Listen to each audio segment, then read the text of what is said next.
अच्छा भैया, आप लोग के बीच में एक कांड भेज रहा हूं अपने और अपने साथियों के आवाज में।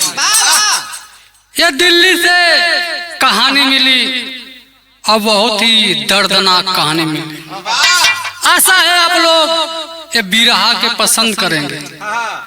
कवि जी भूमिका में 4 लाइन भाव दे तू मास्टर।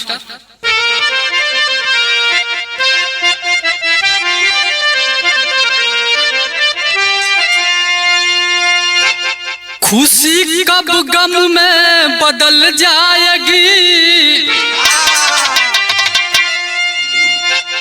जिंदगी का ना तुम भरोसा करो। कब किसकी दुनिया उजड़ जाएगी, किसी से ना तुम धोखा करो। कब किसकी नीयत बदल जाएगी, एक नजर से न सबके तू देखा करो। नर नारी हवस के शिकारी हुए, उमेश कविता न तुम मन देखा करो।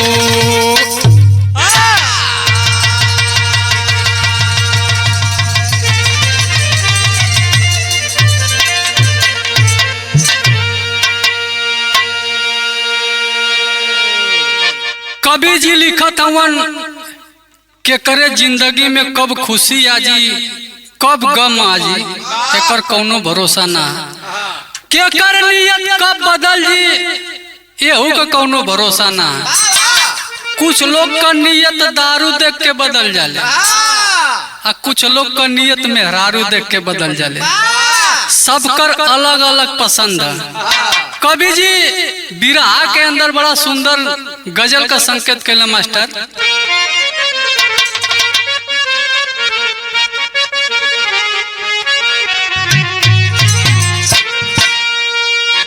दोस्तों इस जमाने को क्या हो गया,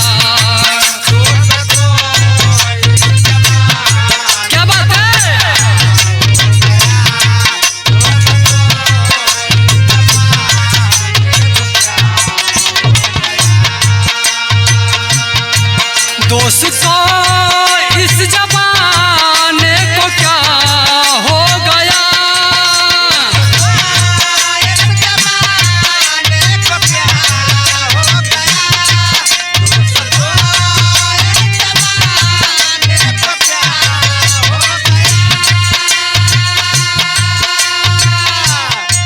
दोस्तों इस जमाने को क्या हो गया, जिसको चाहा वही बेवफा हो गया।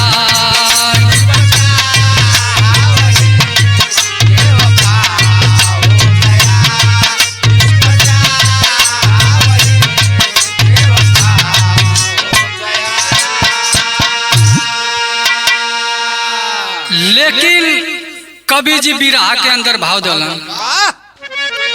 आज देखो ये कैसा जमाना हुआ, आज देखो ये कैसा जमाना हुआ,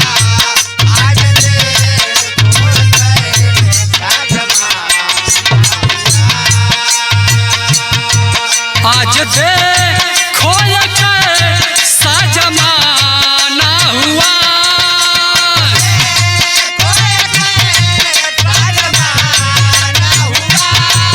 आज देखो ये कैसा जमाना हुआ।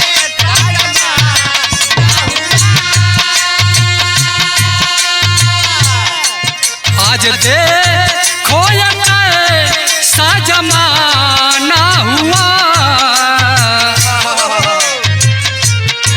जिसमें ही सबके जीवन का खाना हुआ।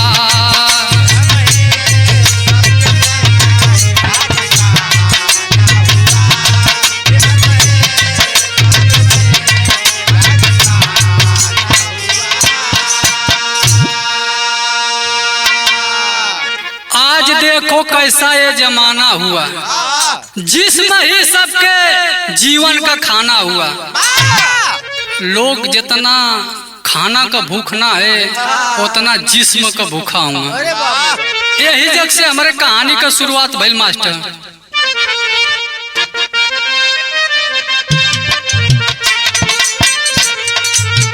हवस के आग में मानो सब चूर हुए,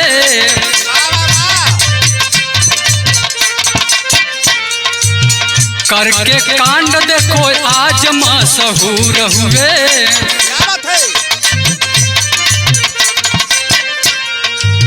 दिल्ली में प्रमोद का नाम बड़ा नामी है, लेकिन सरला देवी कर रही बदनामी है। एक दिन प्रमोद सारी दुनिया को छोड़ चले, अपनों से देखो अपन मुंह मोड़ लिए।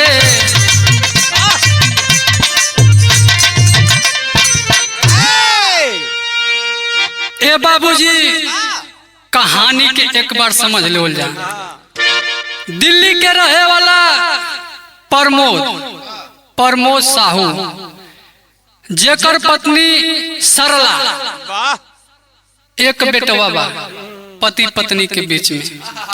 लेकिन घर में दुख का बात ई बा कि सरला के और अपने बेटवा के छोड़ के प्रमोद जो न कि इस दुनिया के छोड़ के चल गए बाना।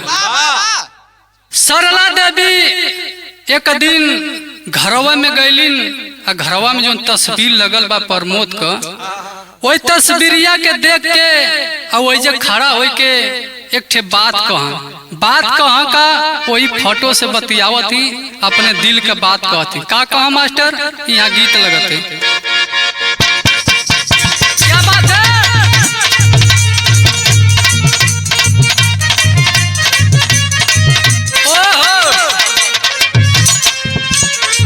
कौनो मर्द में रारू अपने में बतियावत हुआ, मर्दा कहे का कहे मास्टर? अपना सही यहाँ से काहे रिसियात बारू हो,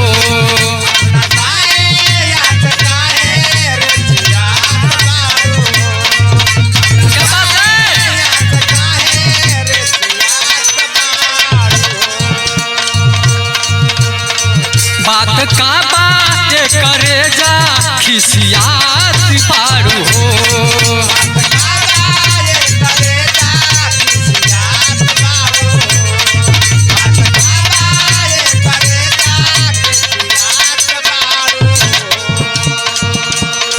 अपना सैया से काहे रिसियात बारू हो, बात का बात करे जा खिसियात बारू हो। तब मेरा रुआ कहे ढेर चलावला अपना चली राज रजऊ, पी के उड़ तारा भैला न से बाज रजऊ, धोखेबाज रजऊ, धोखेबाज रजऊ। क्या बात है?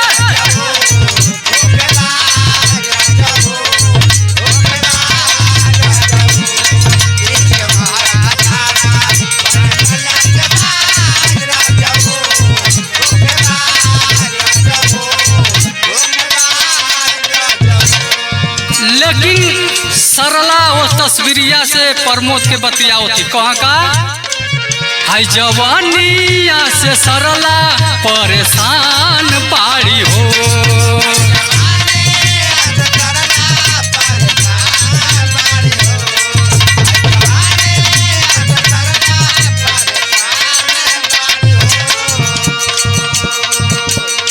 निक निक खाना फल फूल रोज खात बाड़ी हो,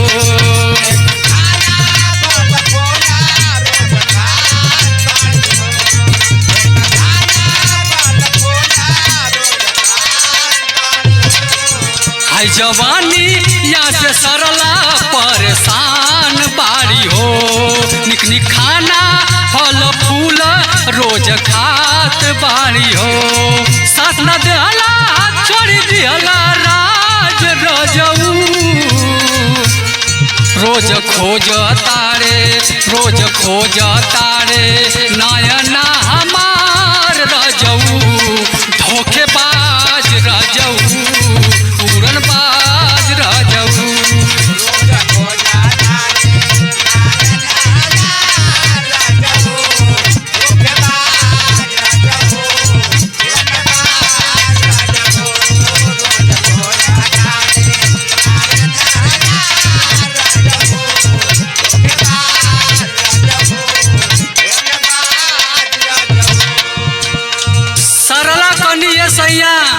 घर में कौनो चीज का कमी ना हो, लेकिन ये भरल जवानी में हमार साथ छोड़ दिला, यह बहुत बड़ा दुख है।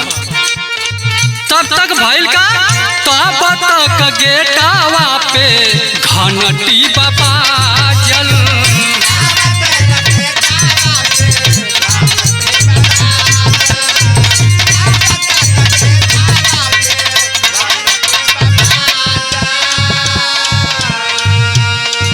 दिलावा में धोबिया के सूरत बसाजल।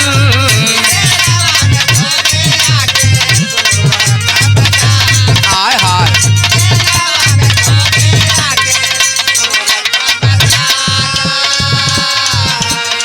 बात करेली सरला धके हाथ रजऊ। बात करेली सरला धके हाथ रजऊ। रोज खोज तारे नयना हमार रजऊ। धोखेबाज रजऊ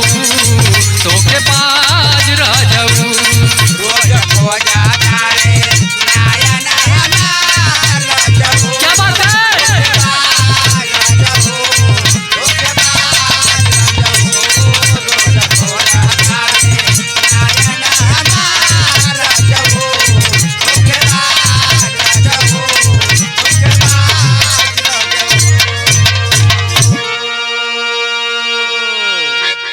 इतना फटुआ से बतियावत थी तब तक गेटवा का घंटी बजल।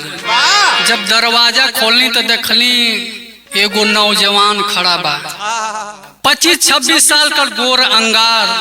देखली सरला तो देखता रह गईली। वो लड़का था कौन? उसका नाम था विवेक। वो एक धोबी का लड़का था और उस सरला का जो कपड़ा लेकर इस्त्री कर देने के लिए गया। सरला अंदर बुलौलिन हथवा पकड़ के लगली सुरावे। कहलिन तुम कहाँ रहते हो, क्या करते हो? इतना दिन तक तो तुम्हारा पता नहीं था, कहाँ थे? वो विवेक को कि मालकिन इतना दिन तो हमारे बाबूजी ने कपड़ा लेके आवत रहा। आज बाबूजी ना हुआ, हम घरे से आयल हईन तो सोचल कि हम ही जाए के कपड़ा तो हट दे दे। बबुआ जी भेजल हमके। जब वो हथवा पकड़ा तो लड़का गांव को न डेरा कि कहीं मारी वरी ना हमारा हथवा पकड़ा थे। तो गांव में ज्यादा यह होला, आदमी के जब मारे करे तब हाथ पकड़े न। लेकिन ओ विवेक से सरला एक बात का कहते मास्टर, गीत बदलल।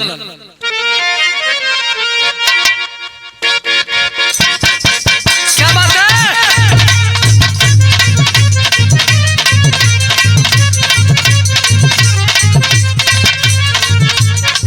कौनो मेहरारू के आदमी यही मनोज नियर मिल गई। रात का रिकॉर्डिंग बजावे, दिन में चौपन डाला जाए के प्रोग्राम बजावा। कह इतना कमाए के का करबा? कह मास्टर, दिन भर राजा जी तू काम करेला, रतियों को तनी ना आराम करेला।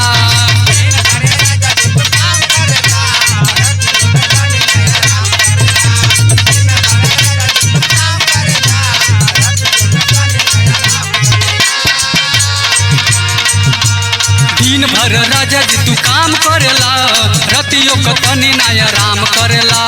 ये तना कमा के बोला कवना बैंक में तू धरबा ये राजा, खइबा पियबा मोटाइबा तबे न कुछ करबा ये राजा।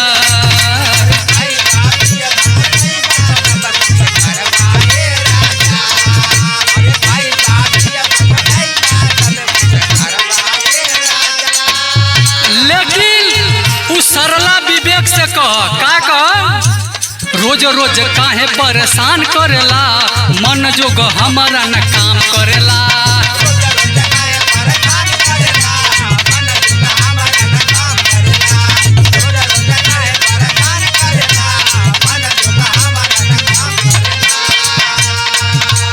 रोज रोज काहे परेशान करेला, मन जोग हमारा न काम करेला।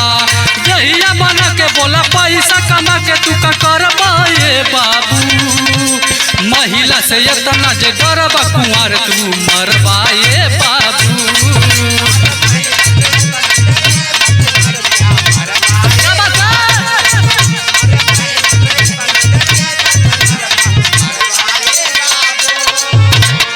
सरला कलश इतना पट्ठा नौजवान एगो मेहरारू देख के चिउकत हुआ, अगर इतना मेहरारू से डरबा तो कुआरा मर जाइबा। और का कौन दिन कामे आई तोहरी जवानी,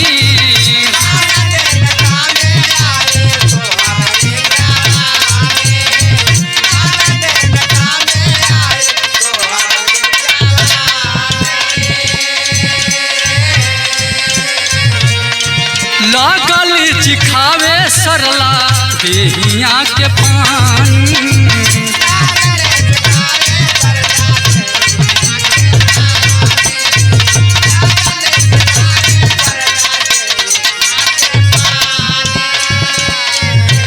किल्ली लगा के अपन मूड बना के तनी धरबा ये बाबू,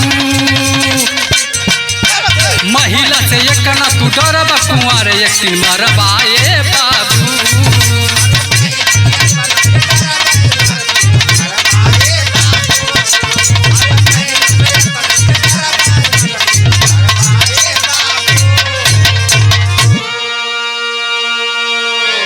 सरला लगली परेशान करे विवेक के, कहली ऐसन जवानी आ ऐसन शरीर कौने दिन काम आई। सोचलस कि सरला की सीधा अंगुरी घी लिकली उकली अब अंगुरी टेढ़ करही के परी। गईली दरवाजा बंद कैली, अब बंद कई के गट्टा धय के विवेक का अब बेडरूम में लेके गईली। बेडरूम में ले जाके पटक दे, पटक के लगली अपन कपड़ा उतारे। अभी विवेकवा गन गन गन गन कापत बा। सोचलस कि लगा था कि करी का, शहर में जे भी जाला तो तनी डराला। कपड़ा उतार उतार के तैयार भइल मूड बना के लगल उनहू का कपड़ा फाड़े। जितना निकलल टाइम से तो निकलल, वो झोंक में जो ना निकलल के फाड़ के फेंक दिल, निर्वस्त्र कर डालस। लगल प्राइवेट पार्ट से छेड़छाड़ी करे। जब ओकरे टावर में पावर धइल तब भुला गल कि हम दिल्ली में हई, कौनो सेठानी के साथ हई। लगल है अपन मजा लूटे सेठानी के साथ एसी रूम में खूब मजा लेलस। अब वो दिन तो एक दो घंटा के बाद सल्ला छोड़ दलस। अब एक चस्का लग गल, अब रोज पहुँचल, अब ओकरे जवानी के मजा आवा लगल ना। लेकिन बिरहा के अंदर होत का मास्टर टेरी में कभी जी भाव देना। अरे भौरा देख के पागल हो गया, अरे मोरे राम भौरा देख के पागल हो गया। सेज पर सुख का गड़िया देखा भागल लागन, अरे लागन। भौरा देख के पागल हो गया, सेज पर सुख का गड़िया भागल लागल। भौरा देख के पागल हो गया। आज के जमाना में फेंकू भैया एक बात बता देते हैं, जितना लड़की है 18-20 साल का, उन्होंने के 40-45 साल वाला बुढ़वा पसंद होता है। आ जवान बुढ़िया है 40-50 साल वाली, उन्होंने के 18-19 साल वाला लड़का पसंद होता है। जमाना यह बरोबरी ना, 10-20 साल का अंतर रहता है, उसमें प्यार बहुत ज्यादा होता है। अभी विवेक सरला खूब अपने जवानी के मजा लेते हुआ, तब तक बाबूजी घरवा से फोन कैलन कि अरे बेटा घरे थे तोर बहिन सयान भइल बा, ओकर शादी बियाह करे के बाद घर द्वार बनाओ के बाद ओके कोनो चिंता ना बा। हम वहाँ कमात रहे तो हमके घरे भेज देला, आ तू कुछ ना भेजत हुआ का होई। तब वो विवेक अपने घरे फोन के अपने बाबू माई से कहत का मास्टर यहाँ गीत बदलत है।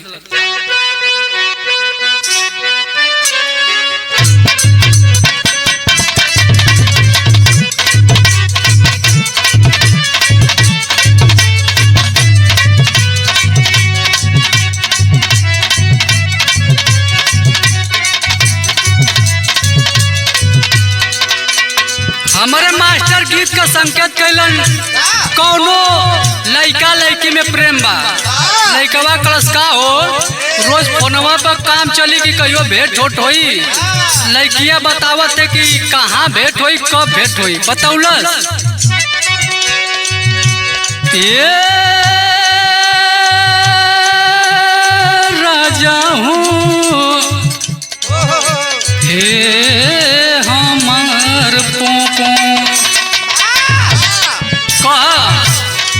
सब लोग सूत जाई हो खते अनारे रैया हो।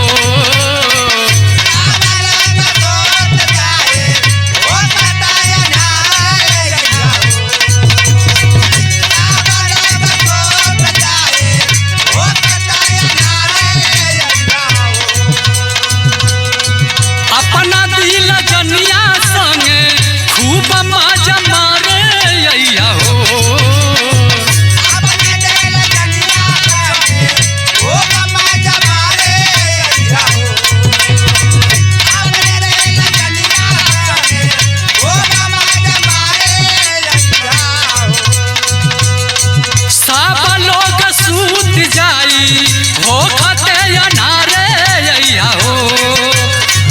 अपना दिल जनिया संगे खूब मजा मारे अइहा हो। आरे अइहा पारे अइहा, आरे अइहा पारे अइहा, नदिया किनारे अइहा हो।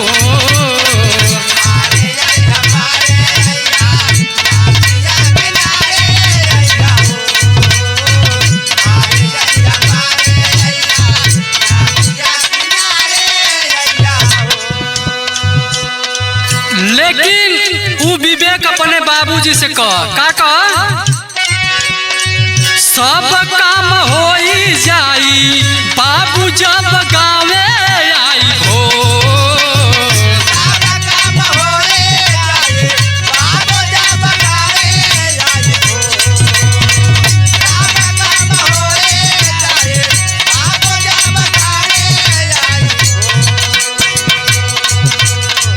अपना नाम घर जो बिना हम बनावे आई हो।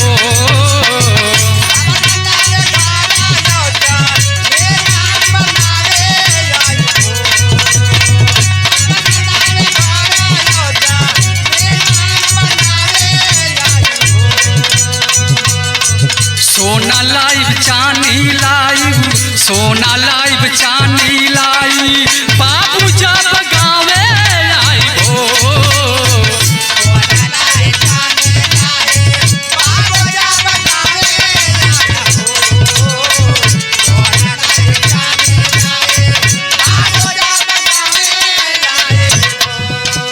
विवेक गलत बाबू तनको चिंता मत करा, हम जब गावे आई तो रुपया पैसा भी लेके आई, अब बहन के शादी बदे सोना चांदी भी लेके आई।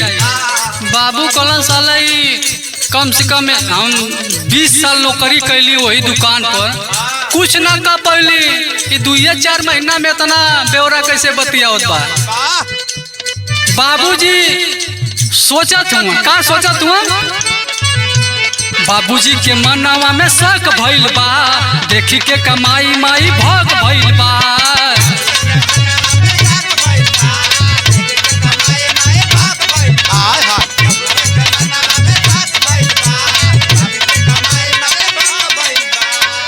ये तना रुपया कहाँ आइल बाटे हो, सोना लाइब चांदी लाइब, सोना लाइब चांदी लाइब, बाबू जब गावे आइब हो।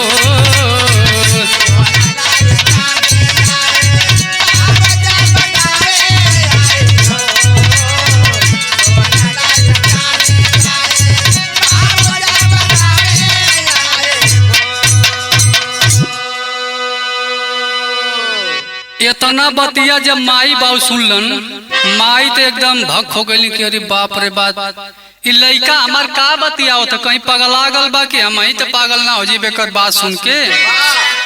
लेकिन बाबूजी कहलन कि अब चलब हम दिल्ली और वहाँ चल के पता लगाई।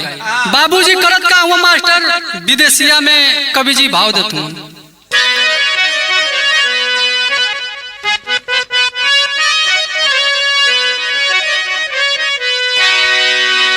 कोई के पलना बाबू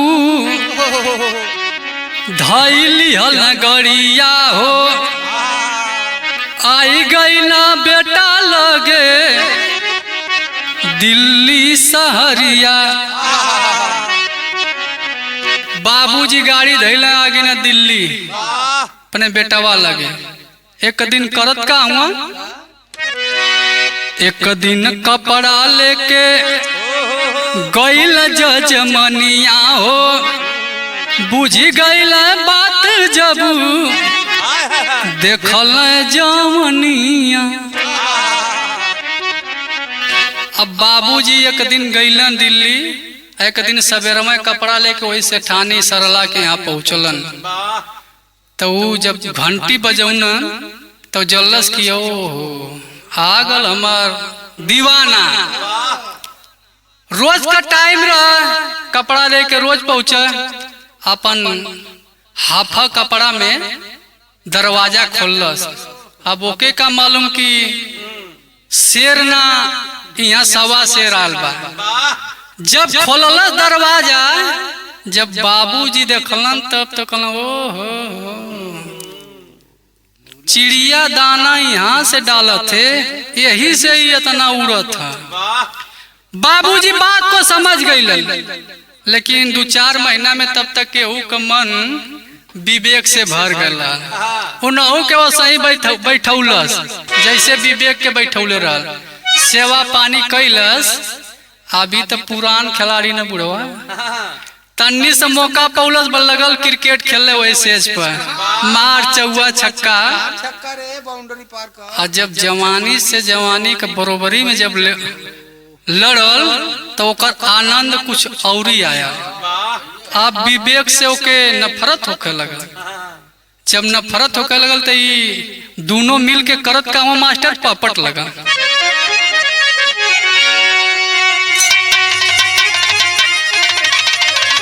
अरे कहे बेटा से जो है घरवा तो हर माई असरा लगाई हो। अरे कहे बेटा जो है तो हर माई असरा लगाई हो, और करके बहाना गाड़ी दिए धराई असरा लगाई हो।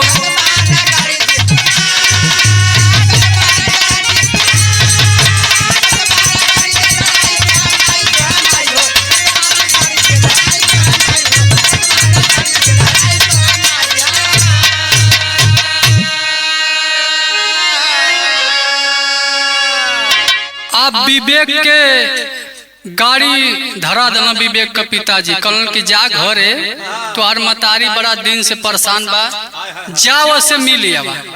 अब बाबूजी का बात मान के कहलत चला 2-4 दिन बाबूजी हुआ तो तक हम गांव से घूम ले ही। पेट तैयार भरी गल कर ओके का पता कि हमारे बाबूजी कांड करत हुए।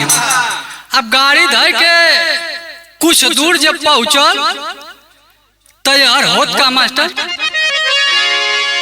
अब दोनों मिलके काटे लगल चानी हो। अब बस में ना बा सरला के जवानी हो।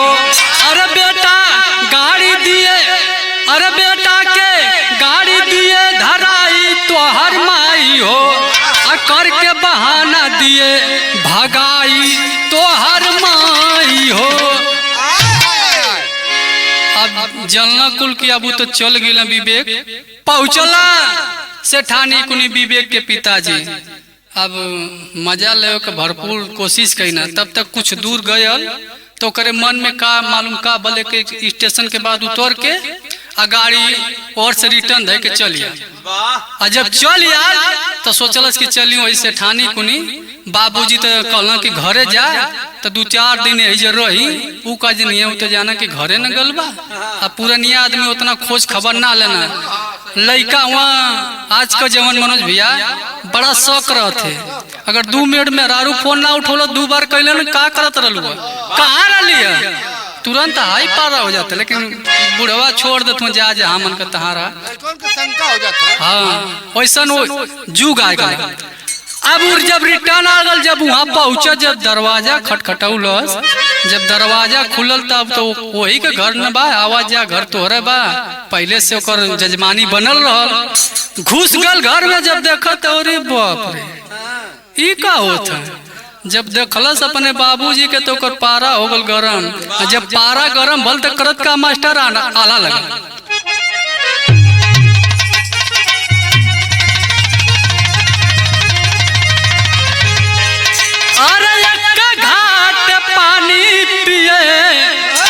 अरे शेरया सियरवा, अरे कल झुके बाड़े पहचान।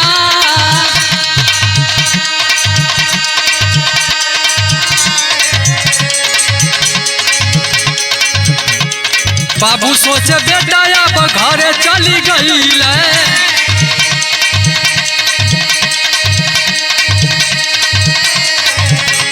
चली मिल जोहट भैया मिल खातिन जा।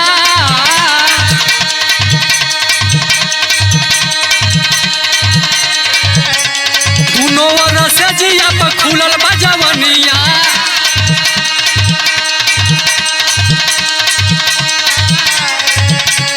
एक दूसरे में दोनों गईल सया।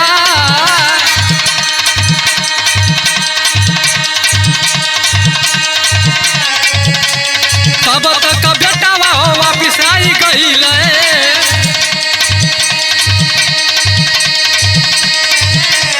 देख के दोनों के निकलल बाजार।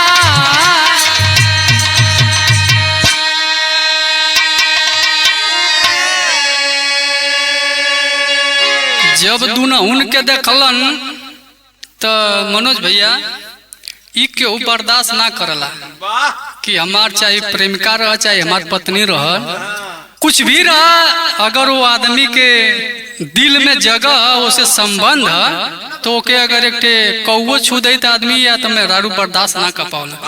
तो वहाँ उनकर बबुआ जी मजा लेते हुआ। बेटवा बाबू के और वो सरला सेठानी से कहत का खड़ी लगल। अरे हमार बाप दोगला तू रंडी के जतिया। गुस्सा से लाल भइल बा बेटा के अखिया।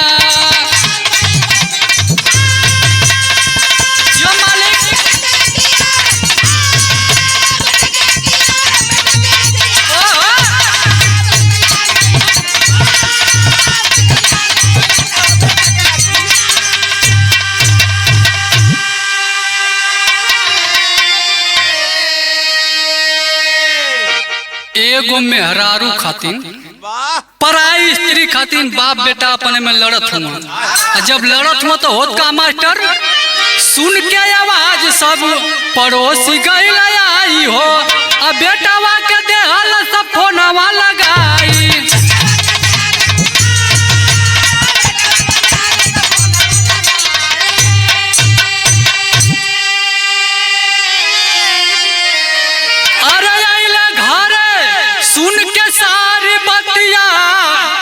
गुस्सा से लाल भइल बा बेटा के अखिया।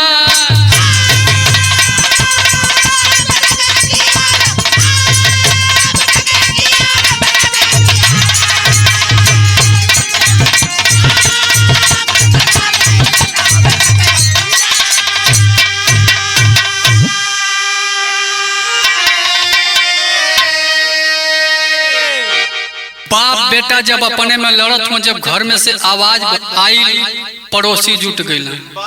पड़ोसी जब जुटल, जब ओके हकीकत पड़ोसी के पता चलल, तो हर जगह 2-4 गो जरे वाला भी रहना तोरे खातिर, और 2-4 गो तोरे खातिर मरे वाला भी रहना। अगर कौनो गलत काम करबा तो बड़ा जल्दी ओकर कैर करना। 2-4 गो जो दुश्मन रहलन ओकर तुरंत ओ सरला का बेटा जो नरेंद्र था, वो विदेश में रहता था, उसको तुरंत फोन करते हैं और सारी बात को बताते हैं। बेटा कैलस का कि 2-4 दिन में अपन पहुंचल घरे। और जब घरे पहुंचल तो होत का मास्टर, अरे तोहरा जैसन धरती पर मिले ना माई, अब भाग जा बाबा बेटा ना त दे मुआई।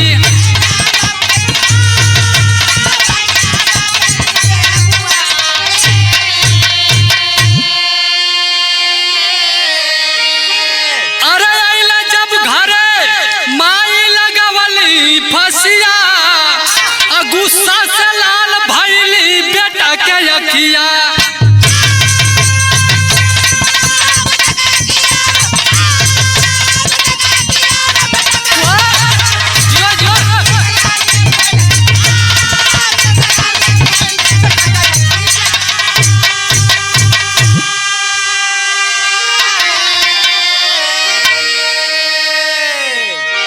बेटा जब घर पे आया, पास पड़ोस वाले सारी बात को बताएं, कलश की तोहरे नियर मतारी है धरती पर रहल जरूरी ना बा।